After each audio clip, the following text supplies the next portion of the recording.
Welcome to our page study Bharati. Friends, आज का हमारा टॉपिक है adrenergic system and its agonist.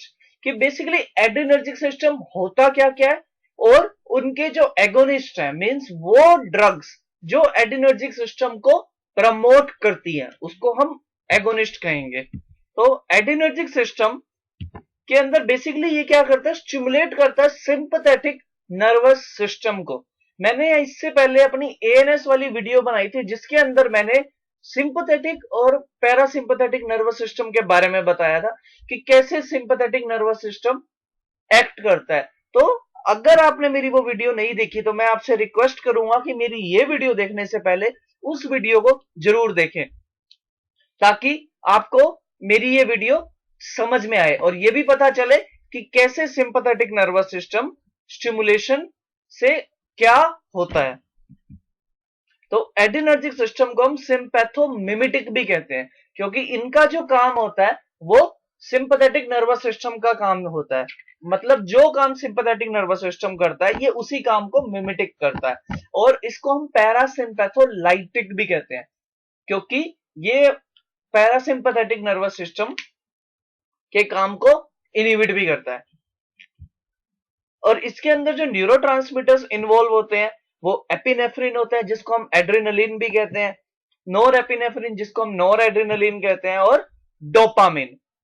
ये तीन न्यूरोट्रांसमीटर्स इनमें इन्वॉल्व होते हैं और बेसिकली ये एक्साइटेटरी न्यूरोट्रांसमीटर्स हैं जो बॉडी के अंदर एक्साइटेशन कोज करते हैं। और इसमें रिसेप्टर्स कौन से इन्वॉल्व होते हैं? तो इसमें दो टाइप के रिसेप्टर्स इन्वॉल्व होते हैं, अल्फा एंड बीटा। और अल्फा के अंदर होते हैं अल्फा 1 और अल्फा 2 और बीटा रिसेप्टर्स में होते हैं बीटा 1 और बीटा 2 रिसेप्टर्स। तो और साथ में बीटा 3 रिसेप्टर। तो चलिए देखते हैं कि एड्रेनर्जिक सिस्टम कैसे अपना जो है प्रोसेस करता है, उसका मैकेनिज्म क्या है, उसकी फार्माकोलॉजी क्या है, इसको हम स्टडी करते हैं इस डायग्राम से। देखिए ये है एक्सोन टर्मिनल, इसको हम कहेंगे एक्सोन टर्मिनल। ये होती है टर्मिनल नोब जहां पे हमारे वेसिकल्स प्रेजेंट होते हैं। तो सबसे पहले क्या होता है, सिंथेसिस ऑफ नोरेपिनेफ्रिन। देखिए सब हमारा जो एड्रेनर्जिक सिस्टम है ये बना है अमीनो एसिड से। फिनाइल एनानिल फिनाइल माफ कीजिएगा फिनाइल एलानिन कन्वर्ट होता है टायरोसिन में और वो टायरोसिन की जो प्रोसेस होती है कन्वर्जन की वो होती है लीवर के अंदर और वहां से ये न्यूरोनल मेम्ब्रेन के थ्रू न्यूरॉन्स के एंडिंग में एंटर करता है और फिर टायरोसिन जो है वो डोपा में कन्वर्ट होता है और डोपा से बनता है डोपामीन और डोपामीन क्या होता है, कन्वर्ट होता है नोर एपिनेफ्रिन के अंदर। और किसके अंदर जाके ये स्टोर हो जाते हैं, ये वेसिकल्स के अंदर स्टोर होते हैं। मैंने आपको एसिटाइल कोलिन वाली वीडियो में भी समझाया था कि ये वेसिकल्स के अंदर एसिटाइल कोलिन को स्टोर करते हैं जिससे वो क्या रहे, कंजर्व रह सके, उसको हम प्रिक्योर कर सके। तो ये नोर एपिनेफ्रिन जो है हमारे वेसिकल्स में स्टोर हो जाता है। स्टोरेज के बाद यहां पे जो होती है डीपोलराइजेशन होती है। डीपोलराइजेशन की वजह से कैल्शियम आयंस की एंट्री होती है और कैल्शियम आयन की एंट्री क्या करती है, इनकी एक्सोसाइटोसिस करती है जिसकी वजह से नोरेपिनेफ्रिन हमारे रिलीज होते हैं। हमारे यहां से नोरेपिनेफ्रिन रिलीज होते हैं। अब नोरेपिनेफ्रिन यहां से तीन तरह से काम कर सकते हैं। देखिए सबसे पहले तो ये यहां पे सिनेप्टिक क्लेफ्ट के अंदर रिसेप्टर जो प्रेजेंट है, और कौन सा रिसेप्टर प्रेजेंट है, एड्रेनर्जिक सिस्टम में अल्फा और बीटा रिसेप्टर्स प्रेजेंट है। तो ये वहां पे जाके बाइंड करेगा और सिंपैथेटिक नर्वस सिस्टम को स्टिमुलेट करेगा और अपनी एक्टिविटी परफॉर्म करेगा। तो आगे इसके क्या आते हैं, जो भी रिस्पॉन्सेज आते हैं वो मैं आपको आगे समझाऊंगा। और दूसरा काम क्या करेगा, ये प्री सिनेप्टिक रिसेप्टर्स पर बाइंड करेगा, नोरेपिनेफ्रिन बाइंड करेगा, एक्सेस जो होगा वो बाइंड कर जाएगा और वापस उन वेसिकल्स में जाएगा और स्टोर हो जाएगा। और थर्ड जो है कैटिकोलामाइन मिथाइल ट्रांसफरेज जो है उसका क्या कर देता है, मेटाबॉलिज्म कर देता है और मिथाइलेशन हो जाता है इनका और वो इनएक्टिव मेटाबोलाइट्स के अंदर कन्वर्ट हो जाता है। आई होप आपको ये सिंथेसिस जो है वो समझ में आई होगी। मैं एक बार फिर से फटाफट रिपीट कर देता हूं। देखिए टायरोसिन जो है एक अमीनो एसिड है जो कन्वर्ट होता है डोपा में। डोपा से बनता है आपका डोपामिन, और डोपामिन से बनता है आपका नोरेपिनेफ्रिन, और नोरेपिनेफ्रिन जो है फर्दर एक्ट करता है। जो नोरेपिनेफ्रिन है वो मोस्ट ऑफ द पार्ट्स पर एक्ट करता है, और जो हमारे ब्रेन से रिलेटेड पार्ट है वहां पे हमारा डायरेक्ट डोपामिन रिलीज होता है। और जो हमारा एड्रिनल मेडुला वाला पार्ट है, एड्रिनल ग्लैंड्स है, वहां से हमारा एपिनेफ्रिन भी रिलीज होता है, जो नोरेपिनेफ्रिन कन्वर्ट हो जाता है फर्दर एपिनेफ्रिन में, तो वो भी वहां पे रिलीज होता है। ठीक है, आई होप आपको ये डायग्राम और ये सिंथेसिस जो है प्रोसेस आपको समझ में आई होगी।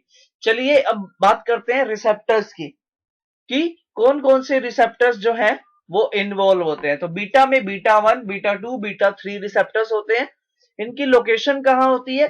बीटा 1 रिसेप्टर हमारे हार्ट और किडनी में प्रेजेंट होते हैं। बीटा 2 सबसे ज्यादा इंपॉर्टेंट रिसेप्टर है, ये हमारी blood vessels, lungs, liver, uterus, urinary tract, eyes में प्रेजेंट होते हैं। बीटा 3 हमारे एडिपोज टिश्यू में प्रेजेंट होते हैं, और इनका नेचर जो है वो जीपीसीआर का है, जी प्रोटीन कपल रिसेप्टर के थ्रू ये एक्ट करते हैं।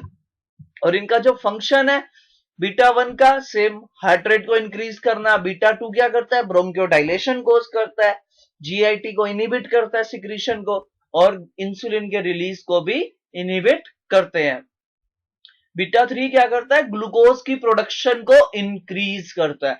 ये एडिपोज टिश्यू के अंदर जो मैक्स अमाउंट जो है एक्सेस ऑफ ग्लूकोज स्टोर है उसको रिलीज करता है। ब्लड के अंदर जो प्लाज्मा ग्लूकोज का लेवल है वो भी इंक्रीज करता है। देन बात करते हैं अल्फा और 1 और अल्फा 2 की। अल्फा 1 जो होता है वो लीवर, हार्ट, ब्लड वेसल्स में प्रेजेंट होता है।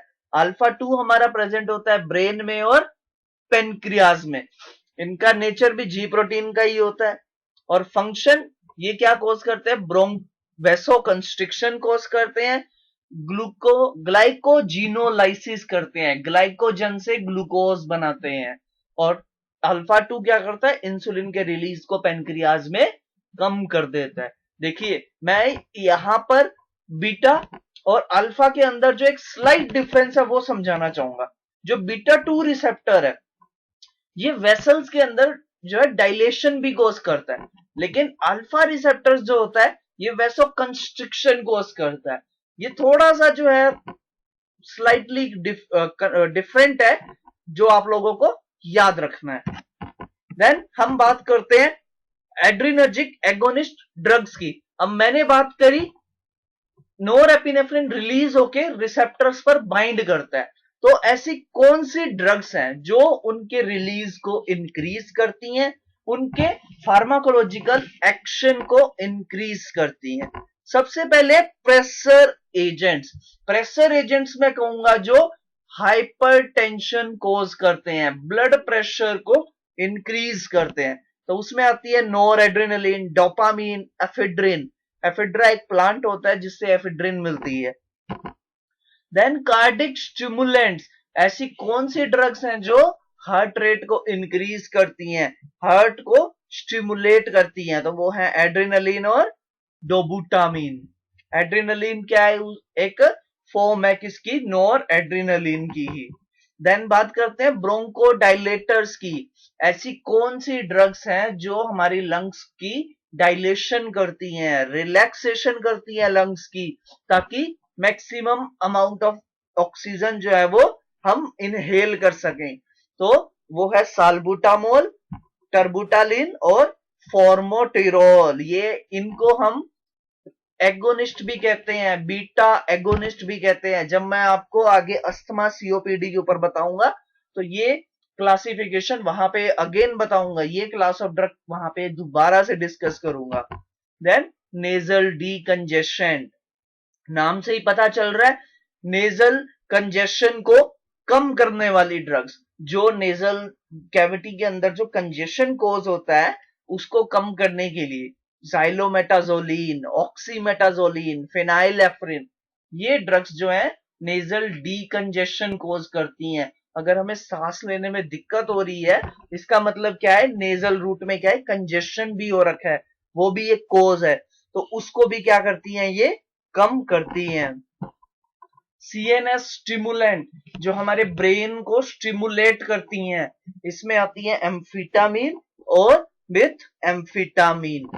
देन एनोरेक्टिक्स अलग क्लास ऑफ ड्रग है, आई थिंक बहुत कम लोग इसके बारे में जानते हैं और बहुत कम इसके बारे में स्टडीज भी होती हैं।